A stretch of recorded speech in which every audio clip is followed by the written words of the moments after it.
on the cold morning of December 13, 1945, inside Hameln prison in Germany. A 22-year-old woman in a striped prison dress walked steadily down a narrow corridor toward a small execution chamber, refusing even a blindfold as she went, and within minutes, she would become the youngest woman ever executed under British law in the entire 20th century, a final, almost anticlimactic end for a woman the world had come to know as the Beast of Belsen.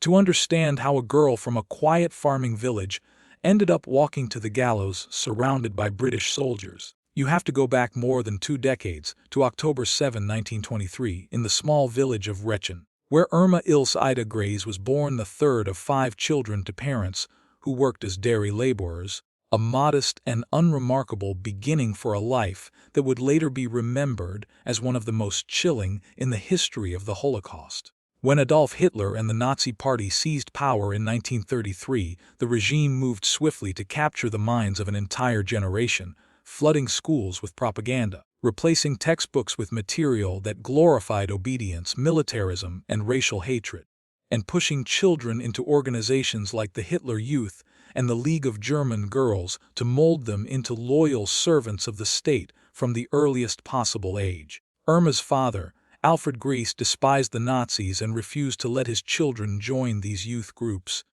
But there was no shielding a child from the relentless indoctrination that filled German classrooms during those years, where portraits of Hitler hung on every wall and children were taught from their first days at school to revere him.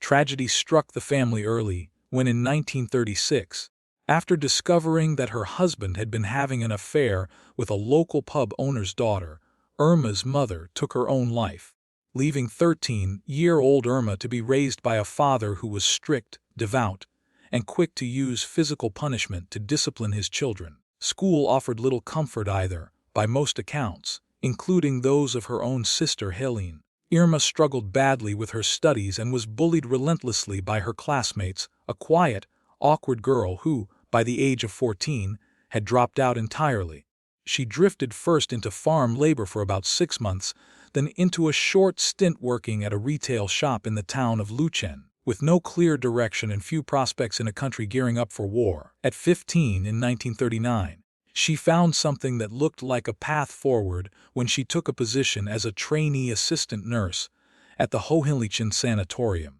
working under the supervision of a doctor named Karl Gebhardt, a man who would later become infamous for conducting brutal and often fatal medical experiments on concentration camp prisoners. But Irma's academic struggles followed her even here, and when she failed to qualify for full nursing training, she was sent instead in 1941 to work on a dairy farm in Ravensbrück, operating a butter-making machine. An 18-year-old with no career, no real qualifications, and a continent already engulfed in war around her. Everything changed in July 1942 when Irma Grese arrived at Ravensbrück, the only major concentration camp the Nazis built specifically for women, a place through which roughly 132,000 women from across occupied Europe would pass during the war, including Poles, Russians, Jews, Roma people, and many others, and of that staggering number, over 92,000 would never leave alive.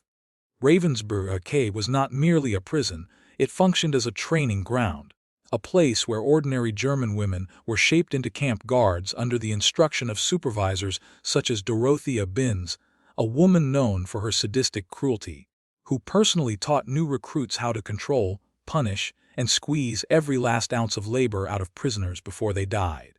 In fact, Ravensbrück came to be known among historians as a kind of school of violence, producing somewhere in the region of 3,500 female guards who would go on to serve there or be transferred to other camps across the Reich. It was here, many historians believe, that Irma was first exposed to the horrifying medical experiments overseen by her old acquaintance Karl Gebhardt, procedures that involved deliberately breaking the legs of healthy women with hammers, then infecting the open wounds with aggressive bacteria to test early antibiotics, often without any anesthesia at all. Roughly 80 women, most of them Polish, were subjected to these experiments, many of whom died, and those who survived were frequently left permanently disabled. Other doctors at Ravensbrück carried out sterilization experiments on women and children, many of them from the Roma community, and were responsible for forcing abortions on women who were already 7 or 8 months pregnant, as well as beating pregnant prisoners to induce miscarriages and killing newborn infants outright. It is believed that Grese, then only 18 years old, served as an assistant during some of these procedures, an experience that many who studied her case believe permanently warped her sense of empathy and turned her toward the violent sadism that would soon define her. When Irma returned home and told her father about the work she was now doing, supervising prisoners inside the camp, he beat her with a belt and told her never to come back, severing whatever ties remained to the life she had known before. By March of 1943, 18-year-old Irma Grese was transferred to Auschwitz-Birkenau, the death camp at the heart of the Holocaust, a sprawling complex made up of more than 40 camps and sub-camps, divided into 10 sections separated by electrified barbed wire and patrolled constantly by SS guards and their dogs. More than 1 million people would ultimately be murdered within its boundaries, and according to her own sister, the Irma who arrived there had once been a timid child, afraid to stand up for herself and quick to run from any confrontation. But Birkenau gave her something she had never possessed before: total power over people who had absolutely no ability to fight back, and by every surviving account, she embraced that power with terrifying enthusiasm. Within a short time, Grese became one of the most feared and hated guards in the entire camp system, earning the nicknames the Hyena of Auschwitz and the Beautiful Beast, a striking, meticulously groomed young woman who carried a personalized leather whip everywhere she went, a whip wrapped in cellophane so that blood could be wiped from it easily after use. She was also, by many survivor accounts, sexually involved with both male and female prisoners and SS personnel alike, reportedly carrying on affairs with senior figures including Dr. Joseph Mengele and Camp Commandant Joseph Kramer, and falling in love at one point with an SS engineer named Franz Wolfgang Hatzinger. One Auschwitz survivor and physician later described Grese as physically beautiful, almost angelic in appearance, yet at the same time among the most depraved and cruel people she had ever encountered, a description that captured the strange duality survivors repeatedly noted in her. Other testimony described Grese deliberately selecting attractive female prisoners for the gas chambers out of jealousy, while showing favoritism toward others, using young inmates as lookouts during private gatherings in the barracks, and just as quickly sending former favorites to their deaths once she grew tired of them. When one prisoner's relationship became an obstacle, survivors said Grese had the man's partner stripped, dragged by her hair, and whipped in front of him before having him shot, and sending the woman to the camp brothel, a chilling illustration of how casually she wielded life and death over the people around her.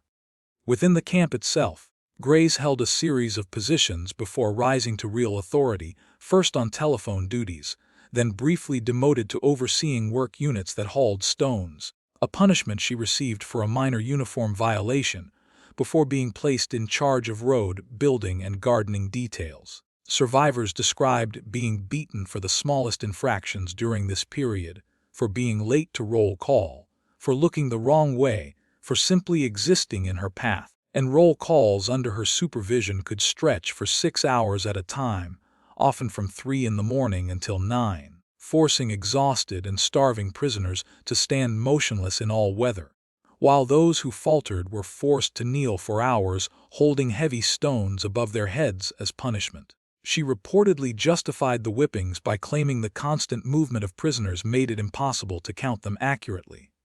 By the summer of 1944, at just 20 years old, Grese had been promoted to senior guard of an entire section of Birkenau known as Camp C, overseeing thousands of female guards on rotation and roughly 30,000 Hungarian prisoners crammed into barracks designed to hold a small fraction of that number. During the height of the mass deportations that brought hundreds of thousands of Hungarian Jews to Auschwitz in just a few weeks, conditions were so overwhelmed that sanitation collapsed entirely, and survivors later testified that she took part in selections for the gas chambers alongside the infamous Dr. Mengele, marking those sent to die in her records under the chillingly bureaucratic label of special treatment.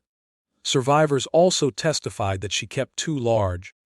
deliberately starved dogs which she would unleash on prisoners who could not keep pace during the long forced marches to and from work outside the camp. And one survivor later recalled in harrowing detail how, after a group of women lost control of a stone-laden wagon and it overturned, Grese set her dogs upon them as they tried desperately to escape, watching with what witnesses described as visible excitement as the animals tore into them. She was also known for ordering prisoners across forbidden boundary lines so they could be shot as escapees,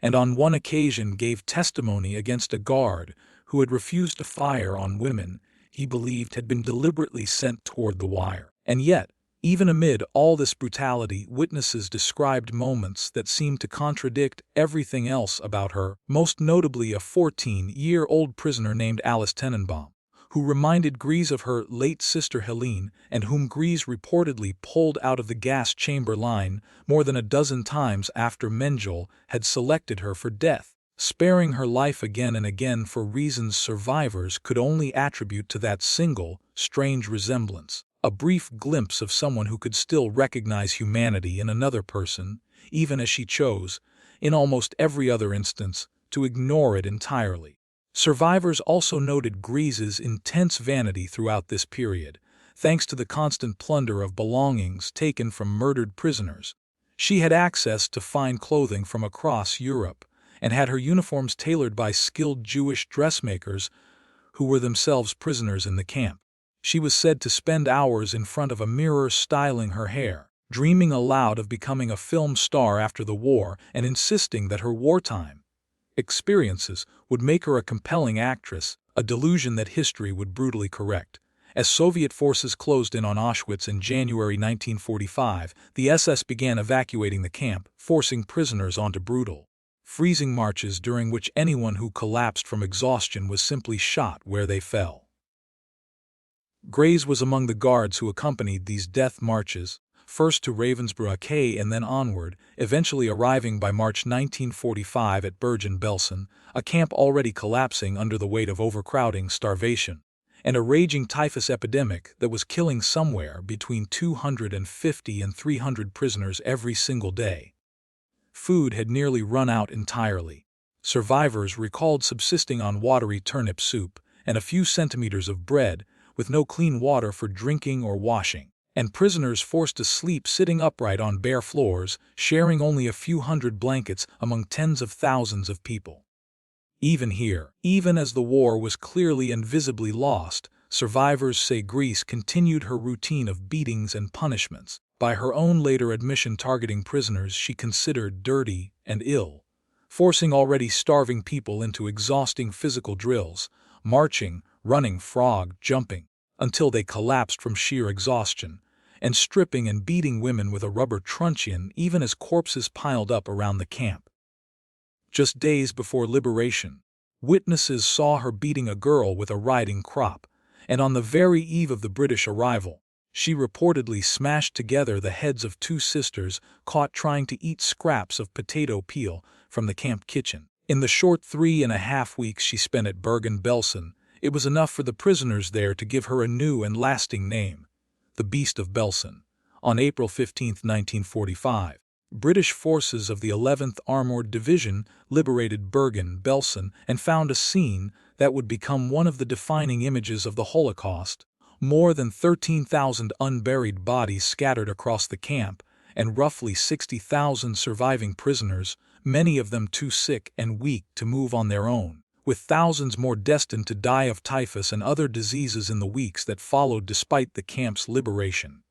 2 days later, on April 17, Irma Grese was captured along with Camp Commandant Joseph Kramer and other SS personnel, and the British forced them to help bury the dead they had created, before holding them temporarily at a former Wehrmacht Panzer Training Academy a few kilometers from the camp.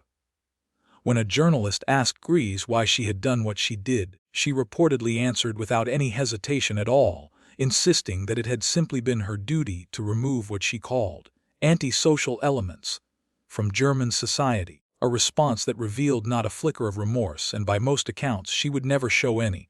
On September 17, 1945, Irma Grese stood trial before a British military tribunal in Lüneburg alongside dozens of other Bergen, Belsen, and Auschwitz staff, in proceedings that became known as the Belsen trial.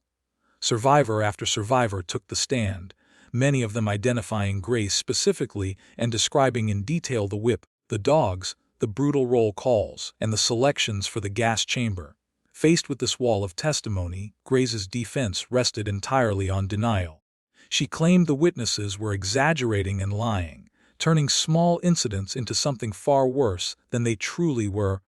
dismissing serious accusations as though they were trivial. While she admitted to carrying out beatings, she denied ever having killed anyone, a claim the tribunal did not believe for a moment. On November 17, 1945, Irma Grese was found guilty and sentenced to death by hanging, one of several death sentences handed down at the conclusion of the trial. Her execution was carried out less than a month later, on December 13, 1945, at Hameln Prison, by Britain's chief executioner Albert Pierrepoint, the same man responsible for hanging Joseph Kramer and several other Belsen and Auschwitz war criminals that very same morning. Pierrepoint, who carried out hundreds of executions over the course of his career, later wrote that of everyone he had ever executed, Grese was among the calmest, walking to the gallows with composure, refusing a blindfold, and showing no visible fear in her final moments. As the noose was placed around her neck, she reportedly spoke a single word, a German command meaning, "quickly," and moments later the sentence was carried out, bringing the life of Irma Grese to an end at just 22 years old, making her to this day the youngest woman ever executed under modern British law. There were no protests over her sentence and no campaigns for clemency.